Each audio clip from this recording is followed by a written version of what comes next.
আকাশে ভাসমান এক বিশাল যান, যার ককপিটে কোনো পাইলট নেই, কিন্তু তারপরও এটি নিজেই নিখুঁতভাবে সিদ্ধান্ত নিচ্ছে কখন উড়বে আর কোথায় অবতরণ করবে। বিশ্ব লজিস্টিক বা পণ্য পরিবহন খাতে যেন এক নতুন ভূমিকম্পের আভাস দিচ্ছে চীনের হেনান প্রদেশ থেকে আসা এই চাঞ্চল্যকর খবরটি। পাইলট ছাড়া একটি বিশাল আকারের বিমান কিভাবে আকাশে উড়ল, এটি কেন বিশ্বব্যাপী পণ্য পরিবহনের চেহারাই বদলে দিতে চলেছে, তা জানতে ভিডিওটি শুরু থেকে শেষ পর্যন্ত মনোযোগ দিয়ে দেখুন।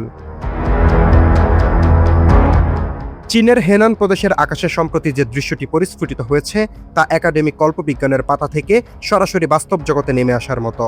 বিশ্বের সবচেয়ে বড় চালকবিহীন পণ্যবাহী বিমান চান গেটের প্রথম সফল উড্ডয়ন সম্পন্ন হয়েছে সেখানে। এই বিমানটির সামনের অংশে কোনো পাইলটের আসন নেই কোনো মানুষের হস্তক্ষেপ। অত্যাধুনিক ইন্টেলিজেন্ট কন্ট্রোল সিস্টেমের মাধ্যমে সম্পূর্ণ স্বয়ংক্রিয়ভাবে পরিচালিত হচ্ছে এই বিশাল যানটি। এটি মানুষের মতোই এক সিস্টেম পরিবেশ, আবহাওয়া এবং রানওয়ের অবস্থা বুঝে নিয়ে দ্রুত সিদ্ধান্ত নিচ্ছে, যা বিশ্বব্যাপী পণ্য পরিবহন খাতে এক যুগান্তকারী পরিবর্তনের ইঙ্গিত দিচ্ছে।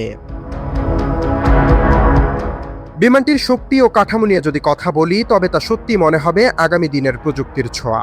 3টি শক্তিশালী টার্বোপ্রপ ইঞ্জিন দিয়ে সজ্জিত এই বিমানটি একসাথে সর্বোচ্চ 7 টন পণ্য বহন করতে সক্ষম।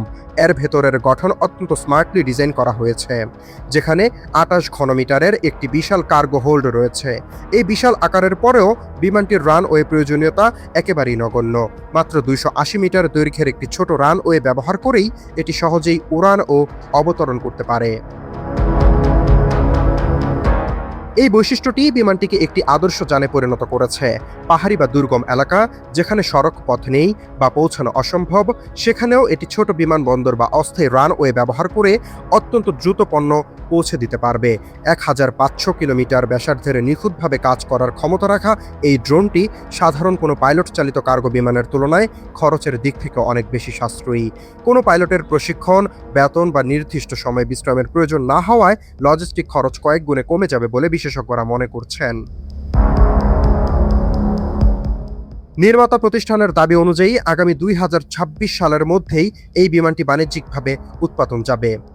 জরুরি ত্রাণ সামগ্রী বা দ্রুত পণ্য পরিবহনের যারা এই প্রযুক্তিটি কাজে লাগাবে, তারা বিশ্ববাজারে একচেটিয়া আধিপত্য বিস্তার করবে। কিন্তু এই উৎপাদন শুধু একটি প্রযুক্তিগত অর্জনই নয়, বরং এটি বিশ্ব বাণিজ্যের এক নতুন সমীকরণ তৈরি করেছে। যে দেশগুলো এখনও পুরনো পদ্ধতিতে পণ্য পরিবহনের উপরে নির্ভর করছে, তাদের জন্য এই স্বয়ংক্রিয় প্রযুক্তি এক বিশাল হুমকি হয়ে দাঁড়াতে চলেছে। ভবিষ্যতের আকাশ এখন আর মানুষের একচেটিয়া নয়।